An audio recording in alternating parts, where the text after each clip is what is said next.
Il y a un certain snobisme qui émane de certains intellectuels, là. Puis les gens ont une réaction viscérale contre les snobs, la population, je dirais, populace ou la plèbe.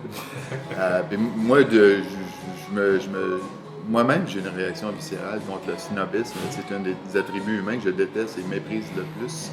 Malheureusement, il y a beaucoup d'intellectuels qui en beurrent très épais avec le snobisme. Et tu sais, le fameux comment dire, le cliché du veston en tweed avec les patchs sur les coudes, là. C'est vrai, ça existe. Non, mais cessons de porter le fameux veston en tweed avec les patchs. Faisons un petit effort, là, si on veut gagner notre cause, là, tu sais. Oui, oui, ça va changer Ouais. l'image. Je dirais pas jusqu'à dire parlons gras, tu sais, mais à la limite quasiment, tu sais, il faudrait à un moment donné, sans tomber dans le populisme facile, mais essayons de surmonter ces tendances-là, d'avoir un discours hermétique là, pour flasher. Je veux dire, c'est pas gagnant à long terme, ça. On s'auto-détruit en faisant ça. Je connais bien des professeurs d'université que je ne qualifie pas du tout d'intellectuels. Je veux dire, il y a des arrivistes, il y a des entrepreneurs, il y a toutes sortes de monde parmi la faune universitaire. Puis il y a des intellectuels. Moi, j'ai une vision un peu romantique de l'université comme étant une espèce de tour d'ivoire, comme on dit, là. Puis j'aime bien la cultiver, cette vision-là. Moi, personnellement, je me définis comme un intellectuel en ce sens que j'aime questionner les idées reçues. Et jongler avec les concepts, bien sûr, mais surtout les questionner. Puis pour moi, l'aspect critique, le questionnement, est fondamental d'un intellectuel. Donc, c'est pas forcément une personne, pour moi, qui parle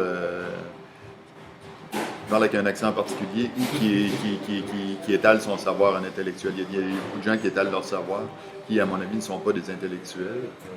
Puis quand on parle de la sortie du maire Tremblay, la Chicoutimi, là, contre les intellectuels, bon, moi j'aime bien le maire Tremblay, je le trouve authentique. Là, je veux dire, puis je le dis sans aucune condescendance. Il est vraiment authentique, le bonhomme, puis il n'est pas fou. Là. Mais il est dommage parce qu'il a véhiculé une définition d'intellectuel qui est un peu, je dirais, étroite, là, ou trop large peut-être, justement, la personne qui perd justement la caricature du correspondant étranger à Radio-Canada. Là, tu sais, c'est ça l'intellectuel pour bien des gens. Puis ça, c'est une image qu'on devrait tenter de démolir. Fait que, tu sais, il y a des distinctions à faire, là. C'est pas exactement un intellectuel. Puis le problème, c'est que ce mot-là va être barouetté là, par des populistes ou des gens qui. Ça, c'est triste parce que les gens devraient réaliser qu'on en a besoin dans notre société d'intellectuels. Puis leur lieu de résidence, c'est l'université, principalement. On a une obligation plus grande que jamais de parler à une plus large audience comme chercheur. Moi, c'est précisément pour cette raison-là que je blogue maintenant. J'ai un blog, je fais une petite pause publicitaire aussi, mais j'ai un blog à la revue Contact à l'Université Laval sur des questions d'environnement. J'ai un plaisir fou à écrire parce que, premièrement, c'est un style de rédaction, justement, qui est différent d'un article scientifique.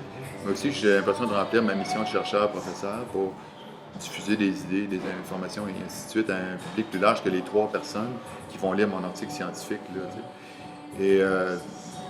et ça, d'ailleurs, ça s'inscrit de plus en plus dans les organismes subventionnaires comme le CRSH, le CRSNG, qui veulent qu'on montre qu'on a une pertinence là, sociale dans nos recherches.